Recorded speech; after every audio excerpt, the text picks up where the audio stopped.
Hello all, time for another coffee with Kilroy, or what I sometimes call, many times call, beverage in a book. My beverage, well, I think you know what that is. And my book today, well, I'm doing a bait and switch. This is a Tales of War type episode where it's a day in the life of military history, and that's what the Tales of War book is about. And this has 365 plus entries because there's multiple entries on some of the days. But I'm kind of bringing in someone in from the bullpen today for Tales of War, and that is Great Battles. This is another book that's kind of set up like Tales of War, but it's this day in history. Great Battles. 365 landmark events by Peter Darman. But I'm going to put this in I'm going to put it into the Tales of War playlist for now, and it might find its way into some other ones as well, because it's all dealing with battles. So this might find its way into my battles as well. Anyway, so what is today? Today is, let's get out the marker here. It is March 3rd. So March 3rd, what is our entry for March 3rd here? Merrill's Marauders on the rampage. On this day, Chinese Army Chief of Staff Joseph W. Stilwell began the Battle of Mangkwan Wallabum in the Hungkwan Valley of northern Burma. I know I butchered that, apologize. Using his Chinese 22nd and 38th divisions to mount a frontal assault, he sent U.S. Army's I'm getting glitter on my side. The 5307th Composite Unit, nicknamed Merrill's Marauders, on a flanking attack to trap the Japanese 18th Division. The tactic nearly worked, but a combination of inhospitable terrain and tenacious Japanese resistance enabled Major General Shinichi Tanaka to extract his division, albeit with some difficulties. Merrill's Marauders was a special operations jungle warfare unit created by General Frank Merrill in 1943. The tactic nearly worked, but a combination of inhospitable terrain and tenacious Japanese resistance enabled Major General Shinichi Tanaka to extract his divisions. That's just a repeat of the quote there. So that's the entry for today. But what is the game? You know, I always like to have a game that's associated with my entries. And today the game is, luckily, or by namesake, Merrill's Marauders, Commandos in Burma, 1943 to 1944. This is a mini game, part of the Decisions game line, and it is solitaire. This is part of their Commando series. I've put this, I've done an unbagging of this, and so I'll put a link to that in the description, so you'll see all the bits and pieces that are in this, but you're going to see it on this table as well. But so this is a solitaire dealing with the various Merrill Marauders missions. Boy, that's a mouthful. Let me get some coffee for that. That you play solitaire, and basically the first thing you're going to do is you're going to, let's get a little closer in here. You're going to draw a mission card, and so there's 4 missions that come with this. I drew and just got done playing this mission, Operation Mars. It's going to tell you the situation, so you need to place 2 real objectives and 2 ambushes. So the real objectives, look something like this on there, and then ambush or objectives look like that. There are certain cards that reveal them, or you actually reveal them when you go into that hex as well, or into that space. Then you're going to have the mission. In my case, I had to build bases in 2 spaces occupied by real objectives. So there was 2 real objectives, 2 ambush, and you had to build bases. And I ended up winning this scenario because I built a base here and here. Those were the real objectives. You don't know where they're at. They're hidden at the beginning.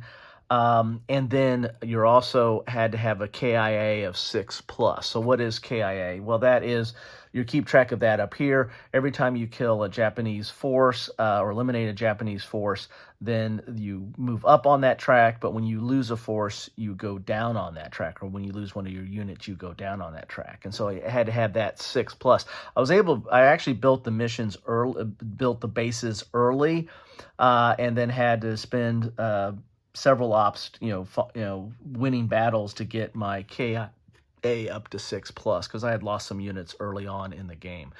Execution is 9 operations, so you're going to put your operations track at 9. And operations goes up and down. Certain of these event cards, which I'll show you in a second, will give you more operations or might take away operations. Plus, to move and do a comp and pull an event card, or to move and to reveal an objective, or to complete the objective, in this case, build a base, I had to have an engineer there and have a supply there and spend an op to do that. So ops kind of go up and down, but if you ever get down to 0, then the game is over. And if you haven't completed your mission by then you lose the game. Logistics, I had 45 recruit points. That's a lot of recruit points. There's a recruitment chart up here to buy your units.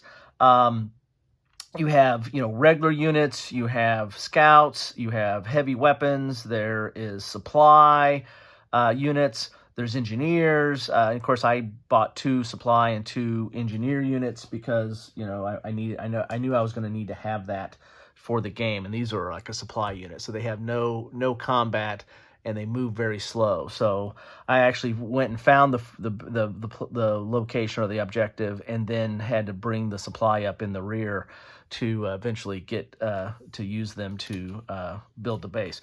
I guess I could have. I bought some air supply. No pun intended there.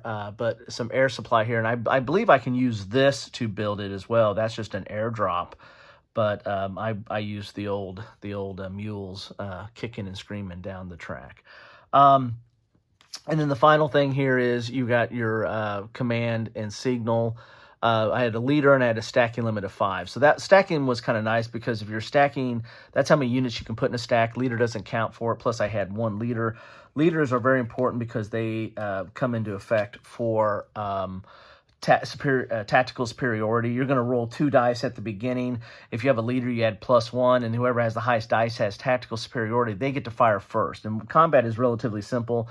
You're going to line up your units, and then if you go first, you get to attack first in whatever your number is there. For example, like this heavy weapons unit here, I'm going to roll 5 dice and then see what the results are. And if this unit is opposing it is still there, they're going to roll 6 dice, right?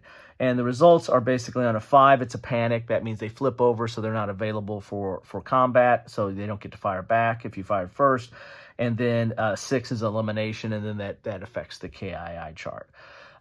So these events are really the engine of the game. When you move into a hex, there's train effects charts. Some of these spaces, I should call them hexes, that you have to stop. Like when you go to an objective, you have to stop.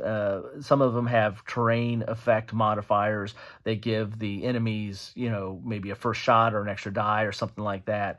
So the train does come into play as you're moving along. But once you're done with your movement, you're going to draw one of these event cards. And these event cards, as I said, really play a lot with the ops, but they do a lot of different things. They might just automatically eliminate a unit. This was disease weather. I actually had that and lost a unit on that.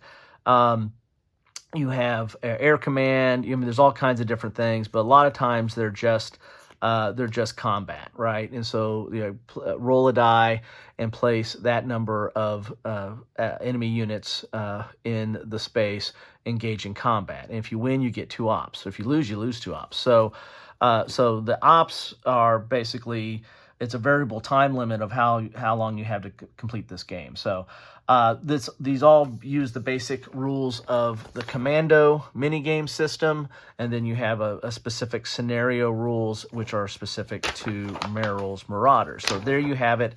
That is my game for the day. And Merrill's Marauders, which came from this day in history, March 3rd. Great battles. One of the battles of Merrill's Marauders, and actually this mission that I picked took place in March. So, hey, we're keeping it real. And then of course you have, Tales of War, but I'm putting this under Tales of War, but this is really under This Day Great Battles. Anyway, thank you all for stopping by. I'd love to know your thoughts on this game or on any of the entries or on the history of Merrill's Marauders. Love to get into a dialogue with you. I like these little mini games. They play relatively quick, and they do give you some decisions. It's not a complete, just move and play the event. There's some dice rolling. There's some combat. You get to build out your force, so there's some agency there of figuring out what's the right force to use. And then how I staged it of finding the objective and then bringing the supply up to build the bases. I didn't want to lose an engineer. I bought 2 engineers because if I lost one, I didn't want to be stuck with not having an engineer. Sometimes you can get extra units from these event cards, but you're really playing against the house on something like that. You're really risking it. Anyway, thanks all. Take care.